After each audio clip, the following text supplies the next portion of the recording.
Alicia, and let me know if you need to share your screen at any point. Awesome. Thank you so much. First off, the UT Pop-Up Institute and especially Dr. Norwood, you have been such an incredible advocate for our community and ally to our community. For those who might not be aware, Dr. Norwood spoke at our first ever officially recognized Intersex Awareness Day at City Hall last year. And she read an apology letter by the chief of urology at Dell Medical, who I believe it was the first kind of real public apology by a major doctor here in the state of Texas to human rights abuses of the intersex community, especially by a urologist who other intersex folks will know are kind of like the boogeyman to our community. So thank you so much, Dr. Norwood, for always having our back and for getting this together. And then thank you for all of the panelists who are here. I wore my Intersexcellence shirt, and there's definitely a lot of Intersexcellence on this panel. So I'm just really grateful to have each of you. And before we get into the questions, in addition to the short bios that Dr. Norwood presented, just wanted to give folks an opportunity to share any other kind of piece of your identity, whether as it pertains to being an intersex person or just in general. I know that a couple of y'all mentioned CAH, just for folks on this call, and this should never be something that intersex folks need to disclose to the world, but I feel comfortable, and especially in this space, to share that my experience as an intersex person is that I was born with what they call complete androgen insensitivity. I was born, I have XY chromosomes, and I was born with internal testes instead of, you know, what you might expect looking at me of ovaries and uterus. And then I was forced sterilized as a kid through what they call a gonadectomy, and then have been on hormone replacement therapy since then, that I would not have needed had that surgery not taken place. So that's a little bit just, I guess, in addition to the bio. So do any of the other panelists have anything else that you would like to throw out? And it can be totally unrelated. Like, I don't know, I hate raisins. I think they're disgusting. Yeah, so this is Bria. Again, I use they and she pronouns. I work for Interact Advocates for Intersex Youth. Can everyone hear me good? Yes. Yeah, absolutely.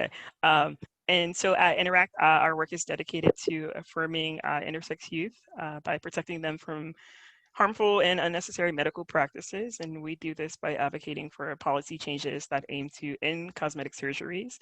So I was born with congenital adrenal hyperplasia, or what we commonly refer to as CAH. And so just to offer a very, very brief definition, that means that my body doesn't produce enough cortisol. And so cortisol is a stress hormone that all of our bodies need to function properly. It regulates things like our blood sugar, and it helps our bodies respond to stress. And so to compensate for that lack of cortisol, my body naturally produces higher levels of testosterone. And testosterone produces what we typically refer to as the secondary male characteristics. There are also different types of CAH, and it's important to remember that with any intersex variation, all of our bodies are different. And so my experience with CAH might be different from someone else's experience, and that's completely okay. Neither experience is any less valid. And so just wanted to offer that piece of information. Thank you so much for having me. Grateful to be here. Thanks, Bria. Anything from Georgiann or Jubilee you'd like to add, just in addition to your bio? Definitely. Just as, you know, another individual with CAH, as well as PCOS in my case, which just a lot of people are more familiar with the terms of PCOS not really being an intersex quote unquote trait, although like there's a lot of characteristics that overlap for me. In my case, I'm kind of, you know, the traits that I have that I was born with were more masculinized, although they were not exactly certain what to do with them at childbirth. And I was just assigned female at birth. I've had to figure out how to get my diagnoses as an intersex individual without healthcare for most of my life. You know, that's complicated things in a big way. I am a disabled person. I live with Ehlers-Danlos syndrome, which affects my, you know, my ligaments, my joints, my ability to move and get around, as well as neuropathy, which affects my, you know, sensory abilities to feel. And in my time, I've been subject to a lot of medical abuse. Unfortunately, I've had a more experimental, if you will, intersex surgery, where they tested parts of my gonad tissue under the guise of a laparoscopy and didn't tell me for several years. Some things like that I'm just learning how to speak out about now, because I think it's a huge blank page in intersex history that people will very, very often brush over. People with PCOS experiences, as well as CAH experiences, under the guise that we are not intersex, but broken women. So that's a little bit more about me, and I feel like I'm in the presence of gods right now. So thank you very much for having me here. I really appreciate it. I agree. And thank you for sharing all of that. I know it's not easy. We're just really grateful to have you here, and thank you for being so vulnerable with us. Georgiann, before we move on, do you have anything you'd like to add to supplement your bio? I'll just quickly say I'm really honored to be on this panel here, and I'm thankful that all of you took time out, for the folks who signed up to listen to us speak. It really means a lot to me. I've been studying intersex now for 12 years. I'm an intersex person as well, born with complete androgen insensitivity syndrome. And I've been saying lately that I'm an unapologetic scholar activist. So I try to do the scholarship I do to make change in policy and in people's lives. And I'm just really honored to be here. I will also say in the 12 years that I've been studying this, not a whole lot has changed. And that's really disappointing at the same time, in the sense that I'm going to be 40 later this month, and some of the same surgery that I was subjected to when I was a teenager is still happening today.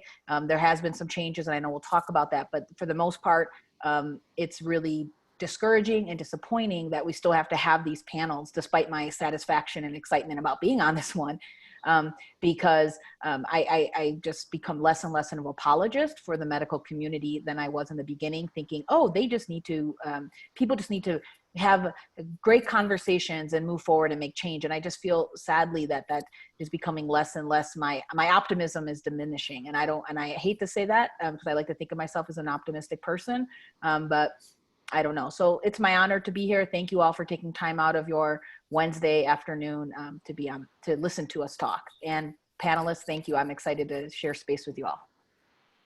Yeah, thank you for that. And so I sent some questions ahead of time to the panelists to approve, but I'm also going to try to redirect based on where the conversation goes and the commentary that folks make. So if anyone has any objections to the direction that we're going or any of the questions, feel free to let me know. But just to kind of piggyback off of what Georgiann was talking about and the waning optimism and kind of the frustration, one thing that kind of frustrates me in that regard too is that it seems like we see certain issues that the intersex community faces advance for other people and not for us. And so, for example, when we were looking at forced sterilizations that have been happening in the ICE camps, for example, recently, and there were so many articles that then talked about, rightfully so, the forced sterilizations that have been happening on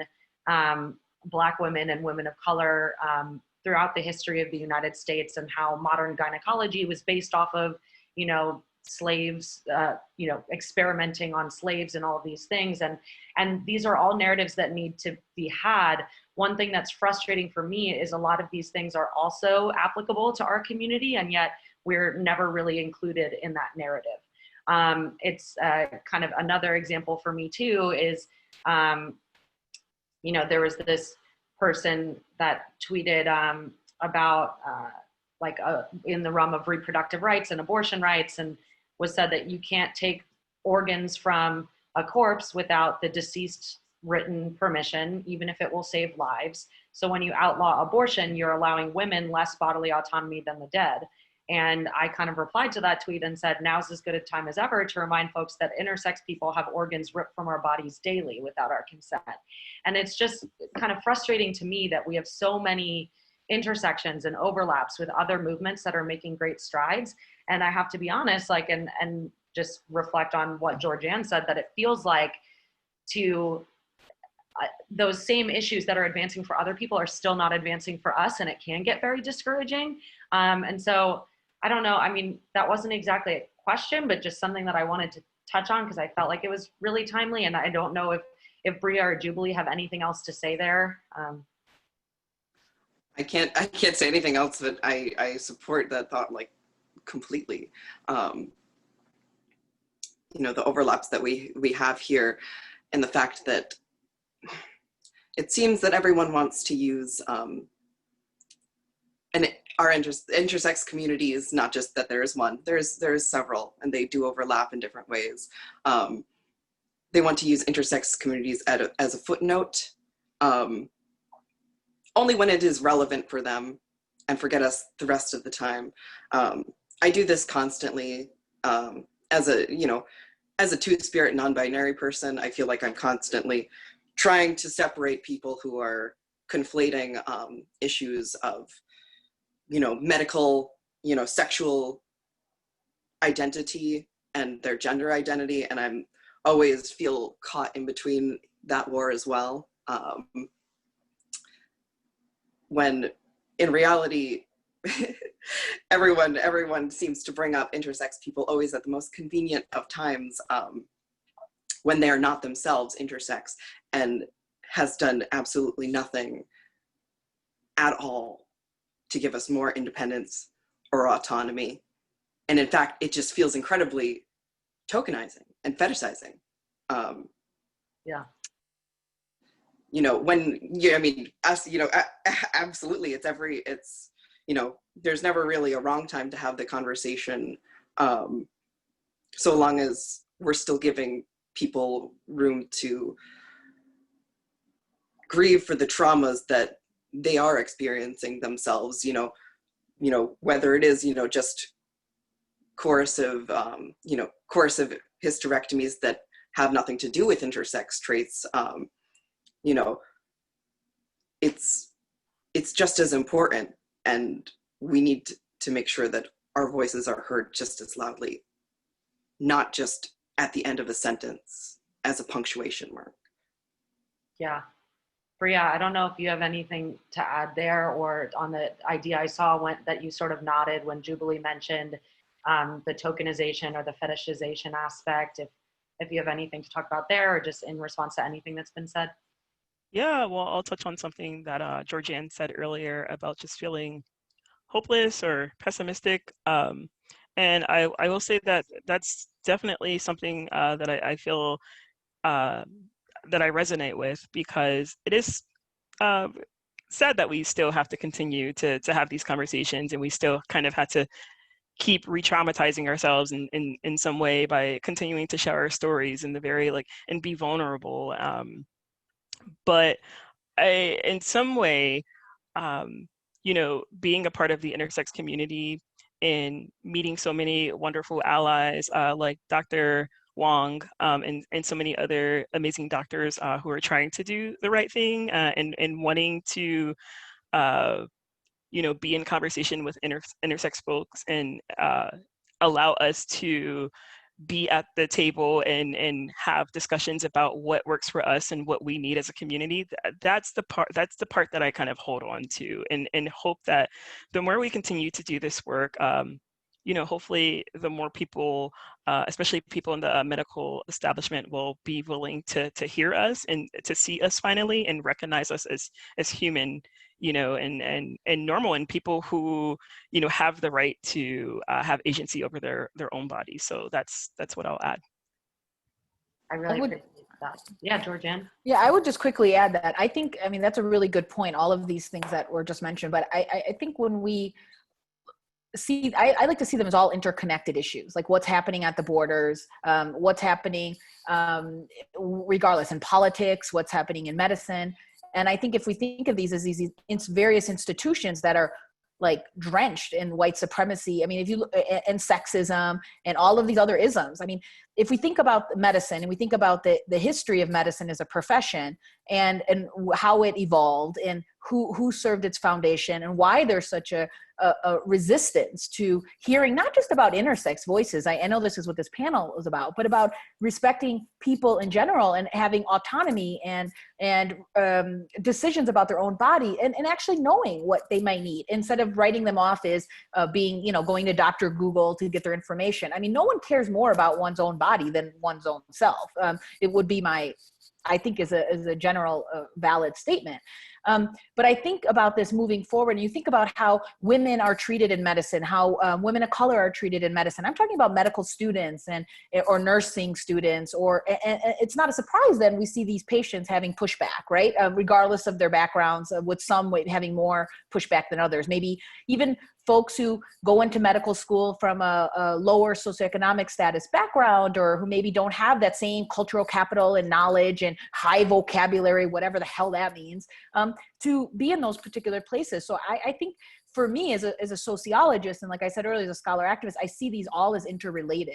And it really is troubling to me. And I just want to add one last thing here about this point, is that it's not a surprise to me that we see physicians like Dr. Wong, who's been an ally to the community and going up against the profession in many ways that are potentially harmful to their own career. But who we see doing it are women physicians. We see physicians of color, or even and I think these people coming from, or even folks for the working class familial backgrounds who maybe left medical school with a crap load of debt, right?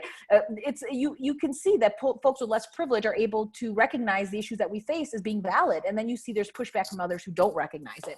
So to me, it's just, that's where I get tired, because I think the burden of trying to make change and across all sorts of issues always falls on the most minoritized or the marginalized folks. And that's what's issue. But I don't want to be pessimistic. I also think it's very, very great and incredible that I can share space with other folks on this panel who identify as intersex in some way, shape, or form. And there's people on that chat that identify themselves as intersex who aren't on the panel per se, but are here in the sharing spaces. I think that's awesome, because when I was a kid or growing up and discovering my diagnosis, there was no such thing as that for me, that I thought I was rare. So to know that there are other people out there, and all of you who are here listening and wanting to learn, I mean, that's really incredible. Yeah, there's a lot to unpack there. I think one thing that you touched on that resonated, thinking about how all these issues are interconnected and how the burden falls on the most marginalized and how it all boils down to levels of privilege. There's this quote from an intersex advocate here in Boston that always spoke to me, which is that intersex issues do not stand on their own, but rather highlight the way that medical science is founded upon the white supremacist urge to pathologize and mutilate the bodies and cultures of people who do not fit their worldview. And I think that is like a very powerful quote. And as a follow-up to that, I think my question would be, how does being what does being intersex mean to you? And feel free to think about it in the lens of identity versus pathology, because I think one thing that we usually hear about in the intersex community is we hear about our lives being talked about in these hyper medicalized terms. And I think a lot of times people think of us as subjects, like medical subjects, rather than human beings. And so, yeah, I would love to hear what each of you have to think on, you know, what intersex means, and specifically to you in terms of how it pertains to your identity. Anyone want to take that first? Sure, yeah.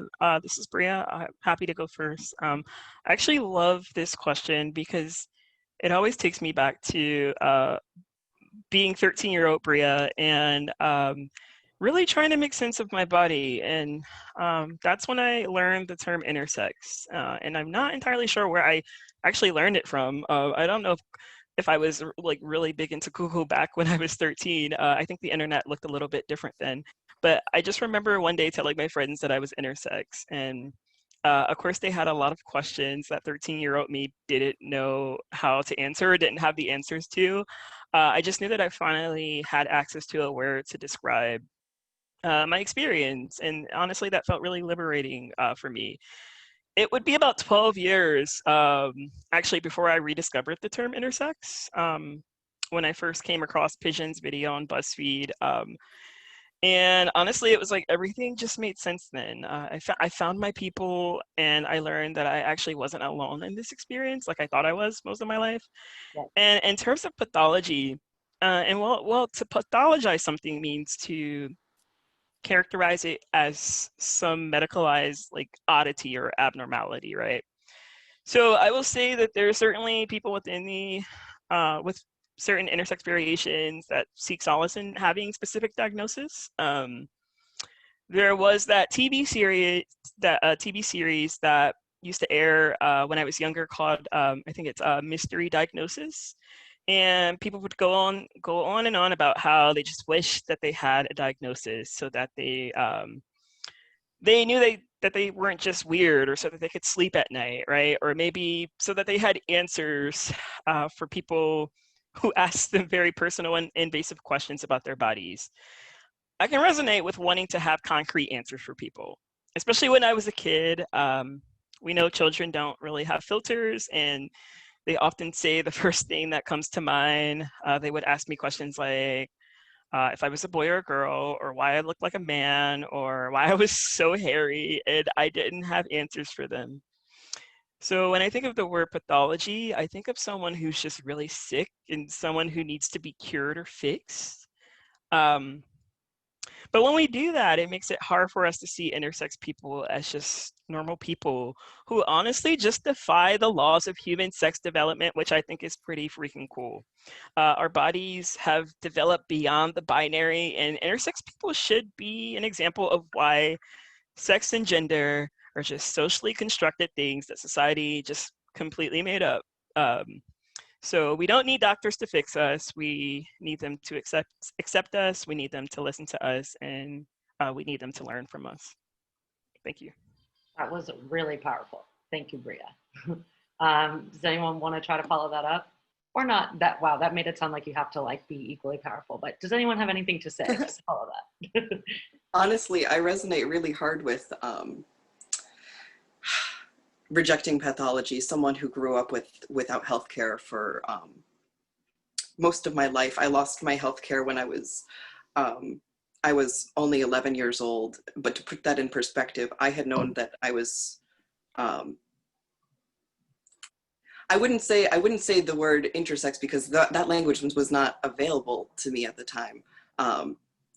But to me, I had been conscious that my body was not quote unquote normal to other people's standards. And for a long time, I lived with that shame until I think around sophomore year in high school, I think. I wound up coming out in an English paper, just personally to my teacher. It was not anything I was even interested in like getting reviews on from my family. I came out as androgyne. And that was the best, that was the only language at the time that I had that kind of grasped the nuances that I had, that had described, my whole life. And it wasn't until much later, only probably 2 or 3 years ago, that I had the language to understand the word intersex. And God, it just felt so relieving to have a word that encapsulates everything that you are and then even more. Because for my whole life, I had felt like I was, I have experiences, that are kind of embarrassing to talk about. They're very personal. Obviously, a lot of stuff that involves our literal genitals and our gonads are, but stuff like struggling with with penetrative sex, you know, growing up, like nothing was as it was normal for me. You know, when I went through puberty at like 7, nothing was normal for me, and I didn't have the language. You know, like Bria said, there was always a lot of questions that people wanted to know about me. They assumed that like my long hair at the time was a wig, because the rest of me just looked so incredibly just manly at the time. And you know, having people kind of also recognize that you are not meeting their standards for sex and gender can be really scary when you don't have that language and that community to support your identity. You know, when I came out as androgyne, it was the best words that I had at the time.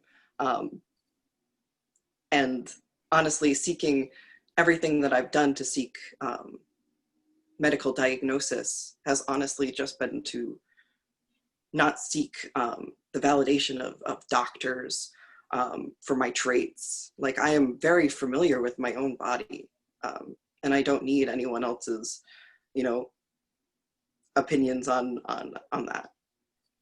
But I need the information to be a healthy person going forward. I need that because I was forced on hormone replacement therapy when I was 13, and I had to literally struggle, like, legally to change that. You know, we need to be able to have our voices recognized under like this language that isn't pathologized, because I think the Western medical industrial complex, existing in it unharmed, is a privilege that no intersex person will ever get to have. And we need to recognize that and build languages and worlds outside of that reality. So that's me. That was beautiful, thank you. Georgiann, do you have anything to add? I'll go ahead and pass just so we have time for a lot of things. I will just say briefly, just for me, intersex has really become just such a part of my everyday life, and it's something that's celebrated. And as someone once said, that intersex is like having a superpower for them, and I feel like that's what it's become for me. And I think that's really exciting. I would never be connected with all these amazing people around the world in the ways that I am. And I think that's just important to keep that in mind. I just wish that what happened to me and so many others for being intersex didn't happen or didn't occur. But other than that, I feel like it's really exciting to have something unique that I'm very almost proud of, if that may even make sense. Thank you. Yeah, well, and I'm happy to hear that you're proud of it. And I think in general, just my 2 cents before we move on is that by pathologizing something, then we're bathing it in like stigma and shame. And that then spirals into this feeling that I think each of us have touched on, which is growing up feeling alone in what we were going through. And I think that for me is the most important justification for really recognizing our identity, at being intersex as an identity that deserves the same standard of care and healthcare as any other group of individuals, the same legal rights and protections under the law as any other group of individuals. And so to purely pathologize it not only keeps us alone, but it keeps us from being able to organize for our collective rights and well-beings, just like any other community has. And it's something that I've talked about a lot, where as someone who, you know, as a human rights commissioner, intersex work is a very tiny sliver of what I do. And the majority of what I do is for other communities that face other issues, other intersectionally related issues. But one thing that I've talked to a lot, because I think it's harder for folks to understand, and this does not make us more or less marginalized. A lot of us hold many of these different identities that I'm about to speak to, but something that is unique to the intersex community, I think, is that we all do inherently, or the vast majority of us, I would say, grow up not knowing other people like us. So, you know, as a member of the Black community, or I can't speak for the Black community as Bria can, but for me as a Jewish person, or for me as, you know, someone who also identifies as a woman, I grew up knowing other Jewish people or other people who identify as women. But with intersex people, we don't often have that privilege. We don't grow up knowing other people like us. And then that additionally contributes to, you know, the struggles that we face. And you know, the psychological isolation and shame and stigma. And so that's just kind of my 2 cents on why it's really, really important for us to acknowledge the identity aspect and not just pathologize our experience. So I do want to make sure we have about 5 or so minutes before we were going to open it up to audience questions. There was an audience question that came in earlier. I'm going to ask that question and then expand it a bit bigger, because I think we'll all have some insights and things we'd like to share on this.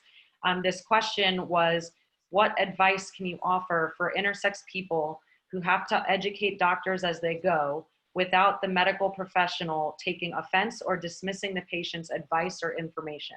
And just hearing that was like so triggering. I'm sure it is for all of us on this call or on this panel. And I want to just take that one step bigger, which is not just like, what advice can you offer intersex people of how to educate doctors or medical professionals in a way that they'll understand or not dismiss your experience or your education, because oftentimes we do know a lot more about our bodies than the medical professionals who have gone to medical school to treat us. I'll expand it a little bit bigger and ask, like, what has your relationship been like with doctors in the medical community, and what would you like them to do better for you?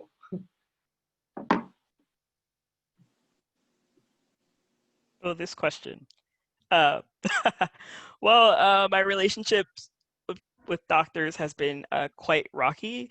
But first, I want to give a shout out to my primary care providers, because I've had really pleasant experiences with when it comes to primary care doctors and nurse practitioners, at least as an adult. And I've had about 3 that I can remember.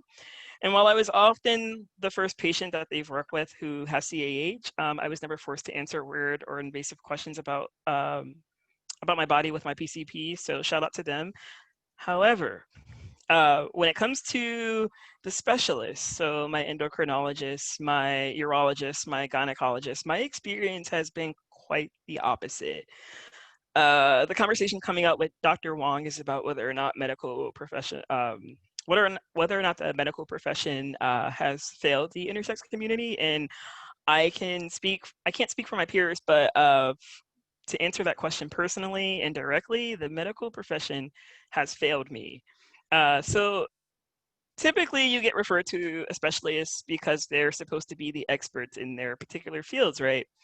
Well, my experience going to specialists has been filled with them belittling me, degrading me, asking me if I was sure I was a woman right after I told them the date of my last period, and asking me what it says on my birth certificate. I had an endocrinologist tell me that I had a male brain, and that's why I was doing so well in school.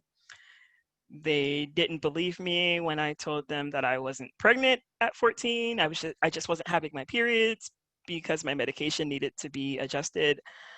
They also didn't believe me when I told them that the medicine was making me gain weight, and so they gave me a jump rope instead and told me to eat healthier. I ended up stopping taking steroids when I was about 20-ish because I developed Cushing's syndrome. But my endo left me a voicemail saying how great my levels were, even though my body was in such discomfort.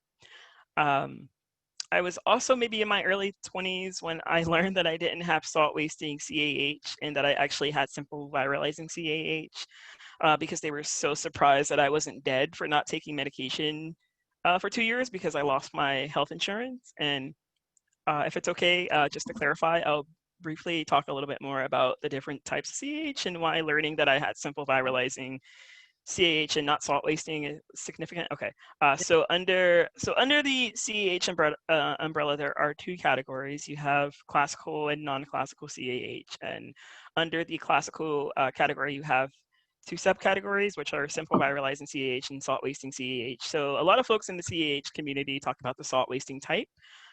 It means that in addition to having low cortisol levels, which I mentioned earlier, someone who is considered a salt waster also has low aldosterone levels. And aldosterone, I am not a doctor, but aldosterone is a hormone that regulates our blood pressure. And if you know anyone that deals with low blood pressure, you know how scary and life-threatening that could be. So until I was in my early 20s, doctors assumed that I was a salt waster and really heavily dependent on medication to keep me alive. But then my endo told me that I wasn't a salt waster because I was still alive, you know, after 2 years of not taking my medication, and told me that I didn't have to keep taking it if I didn't want to. So I decided to stop taking it because I developed Cushing's syndrome, which happens when someone has too much cortisol in their body. I was in pain. I gained 40 pounds in about 3 months. I had bad insomnia and so many other symptoms. The only good thing was that I had regular periods, but if you ask me, no period was worth all of the other things that I was experiencing. I had seen my pediatric endo from the age of 3 until I was 18, and I finally got my medical records, and it was 5 pages of scribble scrabble that I could hardly read. And that really made it feel like it was hard to trust my doctors. It was hard to trust that they had my best interests in mind. And they were just really looking for like a gold star or another thing to add to their list of specialties on their website because they treated someone with CAH for over a decade. 15 years and only a few pages of hard to read notes. It was really disheartening for me. I would watch the reaction of, well, I'll say I pretty much felt like a lab rat on display when I would go to the doctor's office. I would lay there in the hospital bed with my legs in the stirrups while my doctor and his residents would stare at my genitals. I would watch the reaction of the nurses and the residents when they saw my genitals for the first time, and they were often pretty shocked. One time the nurse actually ran out of the room in panic when she looked at my genitals, and another nurse told me when I was about 8 that no 8-year-old should have as much acne on their face and on their back as I did. So she said it with a really disgusted look on her face, and she was afraid to touch me. So that's been my experience with medical providers so far. I don't expect doctors to have all the answers, but I do expect them to treat people with decency and respect. And sadly, that just wasn't my experience. There's a lot of mental preparation that takes place before every new doctor's visit. I have to prepare myself for what's going to come next when I step into a doctor's office, and it's exhausting. Yep. So. Thank you for sharing so much of that. I know that's not easy, and I really think it'll be helpful for a lot of people to hear, so I appreciate you. Does anyone have anything you want to add to that question? Yeah, honestly. Oh, I would like Georgiann to have the floor, sorry. Go ahead, you can go. Oh, thank you. All I really wanted to say is you know, my identities, the parts that overlap with intersex and disability are just filled with so much medical trauma, but all I can really, offer the best advice to anyone, is that in any kind of, medical setting, no doctor is going to be more of an expert in you than you already are. I've only ever found one or two doctors that haven't really taken, or that have actually taken me seriously. One of them actually, thankfully, being my endocrinologist, and she's helped me find, she helped me get off of the forced estrogen I had been on for so many years. I am one of her only patients, probably her only patient actually, with CAH, and we're still unraveling what this means for my cortisol levels going forward. I had probably my second adrenal crisis in my life in the springtime, and I need to be certain that nothing like that will ever happen again. Like I said, you know, it's important that you won't let anyone talk down to you just because you are the person who is having the experiences. You know, I think people like to look at that and say, you know, well, you know, instantly you're going to have an emotional reaction to anything as well, and therefore that could always be messing with how you interpret your own body, your own state of being. I've had many, very much like Bria, I've had so many bad experiences in doctors, especially up in the stirrups, laughing at me and laughing at the amount of pain that I had been in and had been living with, not believing me, and doing procedures that without my consent wound up hurting me physically as an intersex person. It's given me a lot of hardship getting to know any new specialist. I have an entire team of doctors. I have 2 or 3 doctors that collectively handle my hormones, as well as other doctors that can handle, you know, neurology, stuff like that. But there's nothing more important than it's really intimidating in the moment to have doctors take you at less than face value because they think that they're the experts, but in reality, you know, they're only just people. They're people with perhaps less knowledge and experience than you are as their patient. I've only been brave enough a couple times to, you know, point out to my doctors in the moment that, like, you know, I have been like uncomfortable, or what they were saying was, you know, factually incorrect. You know, many times I've had, I remember once my primary care doctor was on pregnancy leave, and I was very excited for her, but I needed to start my new progesterone meds. And I went and saw the only other doctor at that clinic available, and it was, of course, you know, white man doctor. Had no choice there. And I paid like a $20 copay that day to just do nothing, essentially. I was sat down in a chair at a man who was scrolling through Google, telling me that, well, you know, what's probably going on here is this, but I think that it's all very hypothetical. You're never going to find someone who understands your experiences better than you already know them. And you have to not let anyone gaslight you into believing otherwise. Thanks for sharing all of that, Jubilee. I know, again, that this is like really traumatic stuff that we're asking each of us to relive. So I appreciate you doing it for the good of all intersex people. And I know it's not easy, so appreciate you. Do you have anything to add, Georgiann?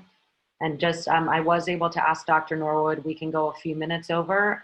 So I do want us to be conscious that we're getting really near the end of our time, and there are a couple of questions. But Georgiann, I would like to hear your answer to this question. You know, I'll just say it all goes back to the culture of medicine, like I mentioned earlier. And I think that doctors don't spend much time talking not just about these issues related to intersex folks in medical school, but other issues related to, and I'll use queer as an umbrella here, to other issues related to our communities, if we belong in any of these communities.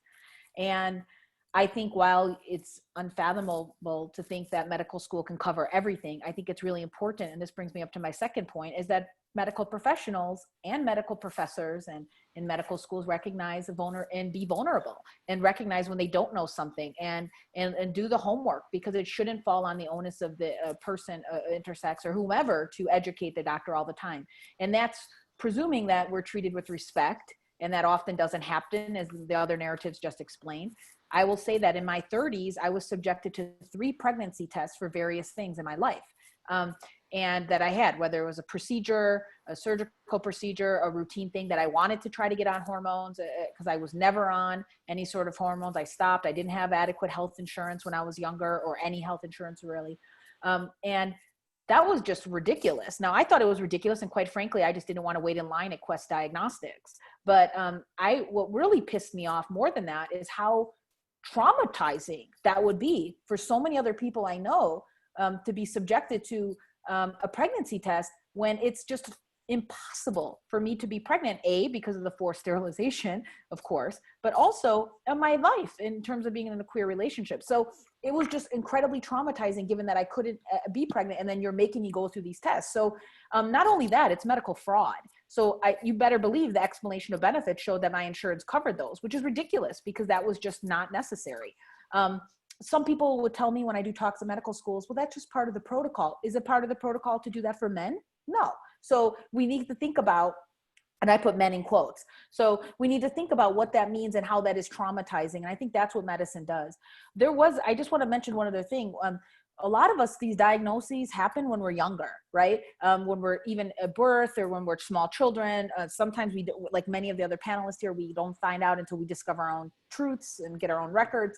But I think it's really important that we all keep in mind that parents are certainly, I don't want to remove agency from them. Like they're responsible too for their actions. However, I do want to sort of say this, is that parents are only responding to how it's presented to them, the diagnosis. And I can say this with way more certainty now that I'm a parent of a 5-month-old. And, you know, as a new parent, as some of you who are on this call may be new parents, or even if you're a new pet parent, you know, you maybe worry if you have anxiety like I do, which I do, but it's like you ask, and my pediatrician will totally minimize my out there concerns. Like, it's okay, Georgiann, calm down. Now, if that would just happen with something like intersex, then that type of thing would just make parents respond differently and not go. Because what I show in my research is that parents often express a lot of decisional regret then later once they learn other things that are happening. So what needs to happen? Parents need to be connected with other parents. Parents need information. They need to slow down the process. Parents need to make educated, informed decisions. That's what needs to happen. And if for intersex people themselves, they need to be connected with other intersex people. We do this everywhere. You're thinking about going to med school, connect with other people who went through med school. Same type of thing. This is no surprises. This isn't no, you know, black box mystery thing. Thank you. I also apologize for my hair. I don't want to go get my hair cut, so it looks kind of, you know, shabby. I had to say that because, you know, it's laughable to me. I think it looks cool. It's funny you say that, because I was just, you're playing with it, and I'm like, oh God, I'm jealous. Yeah. I mean, honestly, it's really bad, but, you know, we don't have time for that. But, you know, I've just given up on it. It's like, whatever. What can we do? Well, quarantine. Can I make a comment? Oh, In the sorry. interest of time, there's one more question that I think was really important, specifically because this is held by a research pop-up institute, and we want to make sure that any researchers that are on this call can take away actionable items to move forward for the betterment of our community. And so one of the original questions that I had sent y'all was asking if there was one thing that you would like researchers to work on, or more broadly, if you don't even want to think about it in the context of research, like one thing that you would like to understand better about yourself or about intersex people that you feel like there's insufficient information, what would it be? And I think for me, it kind of pulls into the last question, honestly, asking about what could doctors do better. So I'm, this hasn't been announced quite yet, but joining the board of a group called Texas Health Action that runs these clinics across the state of Texas called Kind Clinics that are supposed to be LGBTQIA+ competent. And they're where most of my trans friends go to get like HRT. They're where most of my queer friends go to get PrEP, or you know, they're kind of like viewed as a leader in that space. And yet when I tried to go there as an intersex person, all of the care I was receiving felt like it was meant for a trans person, which there are a lot of intersex people who are trans people. But for me, I purely want to make sure that I'm doing whatever's healthy for my body based on the anatomy that I have, and based on, you know, the hormone levels and where my bone density is at and all these things. Like I'm not trying to transition. And I feel like a lot of times intersex healthcare in general is viewed through that lens of being like a subset of trans healthcare, or it's viewed as being like, it's viewed from this lens of like, how can we undo all this fucked up stuff that we did to the intersex people? Whereas if we want to move forward as a community, ideally they won't be making these interventions on us in the first place. And so there's going to need to be more information out there about like, okay, what is just needed for our bodies to be healthy? Like, let's pretend that none of us are trying to transition, or let's pretend that none of us are trying to undo some of these interventions that happen to us. Just like, that's what I feel like is lacking for me and from my perspective, is just like, what do our bodies need to be okay from a clinical perspective?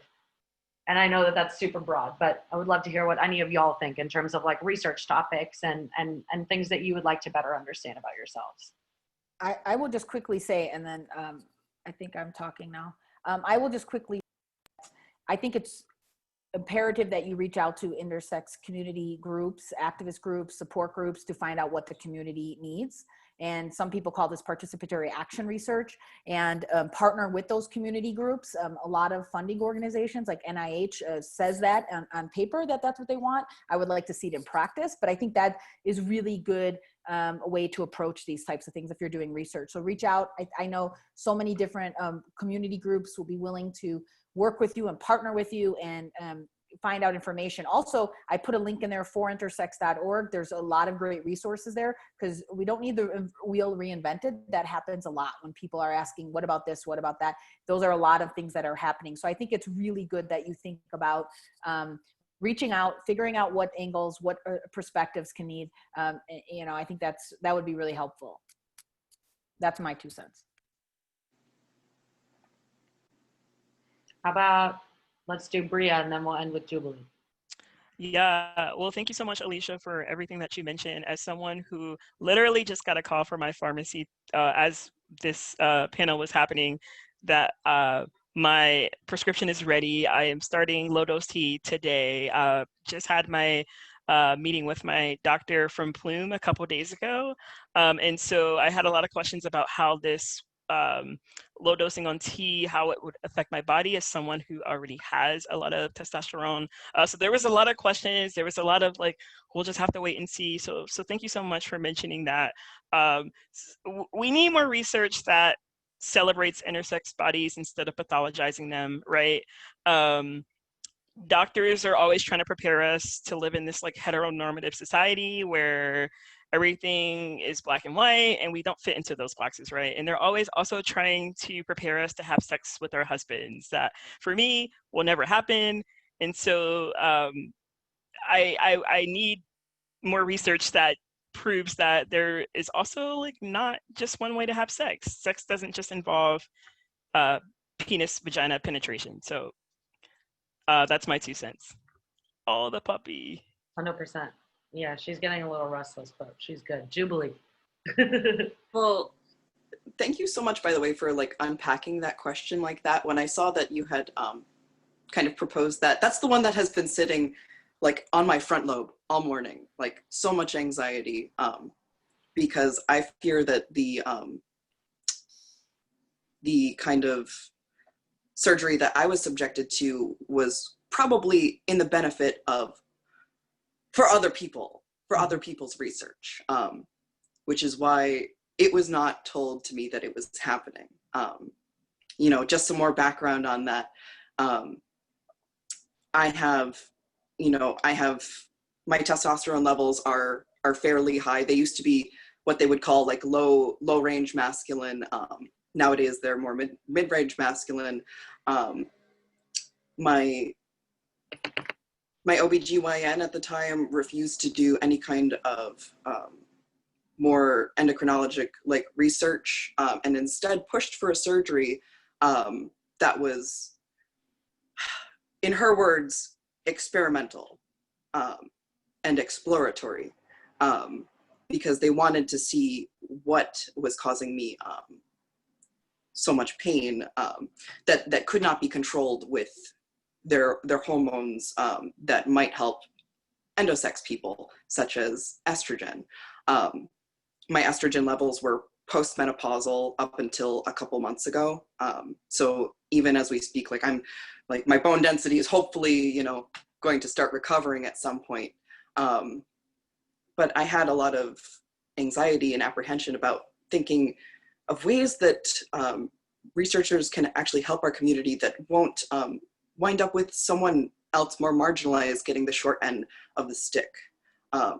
You know, I come from, you know, communities that, and actually I'm pretty certain that this is just an overlapping thing here, because we've got like a whole lot of, we've got a broad width of identities on this panel, but, you know, my identity as, you know, as a Native person, as an Indigenous person, I really have a hard time trusting the intentions of where Western medicine is going with this research.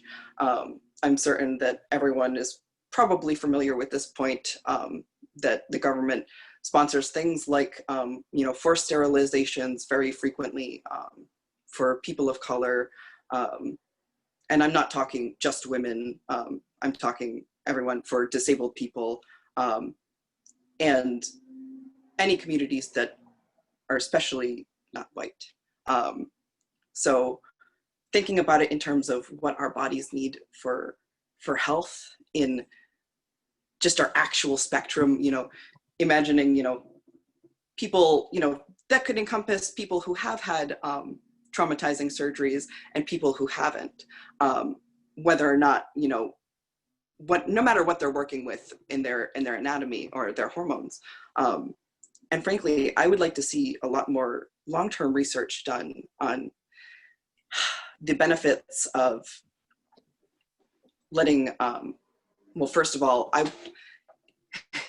assuming that intersex surgeries, we will end them, and I include CAH in that definition for intersex surgeries, because I know a lot of the time, not only are gonadectomies happening on children, but, you know,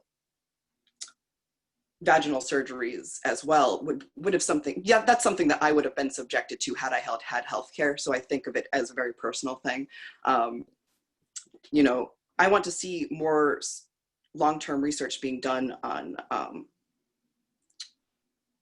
the health of our bodies without that intervention in the first place. And especially with care that is specifically not attached to any sex binary. I am on progesterone and on low dose testosterone, which is a very strange mix for hormones, you know, just giving some background here. But it also means that I'm kind of committing like insurance fraud. Like, they do not want to give me sex hormones that, you know, a quote unquote man would have and that a quote unquote woman would have. And for much more reasons than, you know, that it would impact my physical health. Because obviously it doesn't. Like, here I am, I've never been better. Like, this is my hormonal peak at the moment. So I want to see some more research being done on what endosex researchers and doctors can offer us to benefit our lives without taking something away in the first place. Like, oh, that's so, sorry, I just need a minute to like collect myself here. I want research being done on our health, on hormones long-term for people who like need steroids as well for their long-term health. I know it's not something that a lot of other intersex people might have to think about, but, you know, for my care, I've, you know, been teetering on this edge of, I don't know, you know, my long-term healthcare plan is going to involve more than just hormones, you know, more than just transitional care that, you know, doctors seem to want to offer me as, you know, as a trans person, that does not fit with my health of my body. Like I want to be validated in that from a medical perspective eventually. Well, thank you so much for sharing. Thank all three of our panelists. I'm really honored to have had each of your voices and perspectives here. I hope that you're going to do something for self-care later, because I know it's always triggering and re-traumatizing to have to share these experiences. I also really want to thank Dr. Norwood for getting this together, and Dr. Wong for the follow-up from the medical perspective. I know that we have very complicated relationships oftentimes between intersex activists and the medical community, and so our allies are just super, super important for us. And so thank you so much for making this happen. We really appreciate y'all. Thank you for putting